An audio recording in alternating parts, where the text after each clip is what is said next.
12. Poeticize your presence. We all have a self-image that is more flattering than the truth.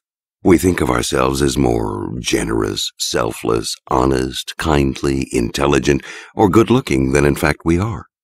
It is extremely difficult for us to be honest with ourselves about our own limitations. We have a desperate need to idealize ourselves. As the writer Angela Carter remarks, we would rather align ourselves with angels than with the higher primates from which we are actually descended. This need to idealize extends to our romantic entanglements, because when we fall in love or under the spell of another person, we see a reflection of ourselves. The choice we make in deciding to become involved with another person reveals something important and intimate about us. We resist seeing ourselves as having fallen for someone who is cheap or tacky or tasteless because it reflects badly on who we are. Furthermore, we are often likely to fall for someone who resembles us in some way. Should that person be deficient, or worst of all, ordinary, then there is something deficient and ordinary about us. No, at all costs, the loved one must be overvalued and idealized, at least for the sake of our own self-esteem. Besides, in a world that is harsh and full of disappointment, it is a great pleasure to be able to fantasize about a person you are involved with. This makes the seducer's task easy. People are dying to be given the chance to fantasize about you.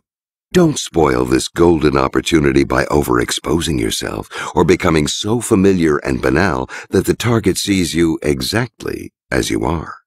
You do not have to be an angel or a paragon of virtue. That would be quite boring. You can be dangerous, naughty, even somewhat vulgar, depending on the tastes of your victim. But never be ordinary or limited. In poetry, as opposed to reality, anything is possible. Soon after we fall under a person's spell, we form an image in our minds of who they are and what pleasures they might offer. Thinking of them when we are alone, we tend to make this image more and more idealized. Remember, if you're easily had, you can't be worth that much. It's hard to wax poetic about a person who comes so cheaply. If after the initial interest you make it clear that you can't be taken for granted, if you stir a bit of doubt, the target will imagine there is something special, lofty, and unattainable about you. Your image will crystallize in the other person's mind. Any kind of heightened experience, artistic or spiritual, lingers in the mind much longer than normal experience. You must find a way to share such moments with your targets, a concert, a play, a spiritual encounter, whatever it takes, so that they associate something elevated with you.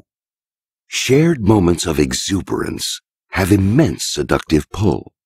Also, any kind of object can be imbued with poetic resonance and sentimental associations, as discussed in the last section.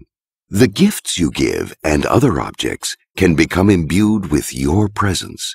If they are associated with pleasant memories, the sight of them keeps you in mind and accelerates the poeticization process. Although it is said that absence makes the heart grow fonder, an absence too early will prove deadly to the crystallization process. You must surround your targets with focused attention so that in those critical moments when they are alone, their mind is spinning with a kind of afterglow. Do everything you can to keep the target thinking about you. Letters, mementos, gifts, unexpected meetings, all of these give you an omnipresence. Everything must remind them of you.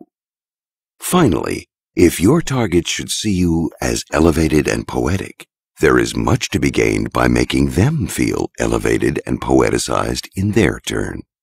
The French writer Chateaubriand would make a woman feel like a goddess. She had such a powerful effect on him. He would send her poems that she supposedly had inspired. To make Queen Victoria feel as if she were both a seductive woman and a great leader, Benjamin Disraeli would compare her to mythological figures and great predecessors such as Queen Elizabeth I. By idealizing your targets this way, you will make them idealize you in return, since you must be equally great to be able to appreciate and see all of their fine qualities. They will also grow addicted to the elevated feeling you give them.